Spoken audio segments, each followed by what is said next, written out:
अब तो बापू भी परेशान हो गए हैं नेताओं को आशीर्वाद देते देते। जेल जाने से पहले भी इन्हें बापू का आशीर्वाद क्यों चाहिए? शराब नीति बनाने से पहले क्यों नहीं गए बापू का आशीर्वाद लेने?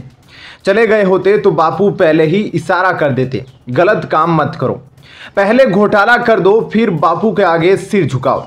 दिल्ली शराब घोटाला मामले में सुप्रीम कोर्ट के आदेशानुसार मुख्यमंत्री अरविंद केजरीवाल ने 2 जून को तिहाड़ जेल में सरेंडर कर दिया।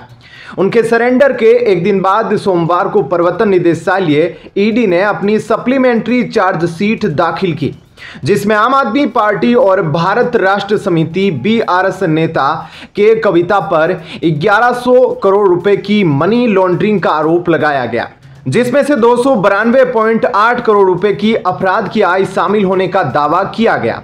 दिल्ली उत्पाद शुल्क नीति घोटाले में दिल्ली की एक अदालत में स्पेशल जज कावेरी बावेजा के समक्ष दायर अपनी चार्जशीट में कई बड़े आरोप लगाए गए। चार्जशीट में ईडी ने खुलासा किया कि 9 फोन नष्ट किए गए और 1 फोन ईडी को जांच के लिए दिया गया, जिसका डाटा डिलीट पाया गया।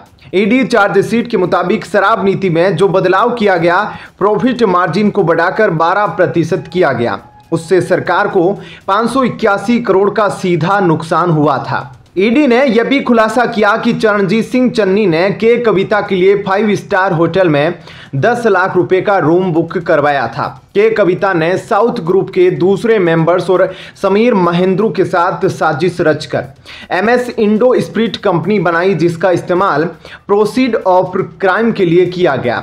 साजिश के तहत MS इंडो स्पिरिट को L1 होलसेल लाइसेंस दिया गया, जिसके बदले में के कविता और साउथ ग्रुप की तरफ से 100 करोड़ की किकबैक दिया गया, जिससे MS इंडो स्पिरिट को नई एक्साइज पॉलिसी से शराब पर 12% का प्रॉफिट 192.8 करोड़ रुपए था, जो कि प्रोसीड ऑफ क्राइम का ही हिस्सा था।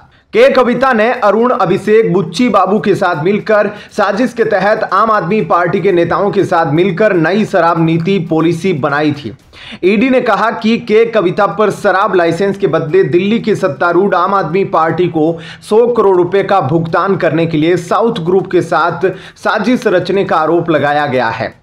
सोमवार की दोपहर दायर की गई 177 पेज की नई चार्जशीट में, जिसमें के कविता के लिए ईडी ने कहा कि बीआरएस नेता से पूछा गया था कि क्या उन्होंने इनमें से किसी डिवाइस को फॉर्मेट किया है या कोई डेटा हटा दिया है, जिस पर एजेंसी ने कहा कि उन्होंने नकारात्मक जवाब दिया।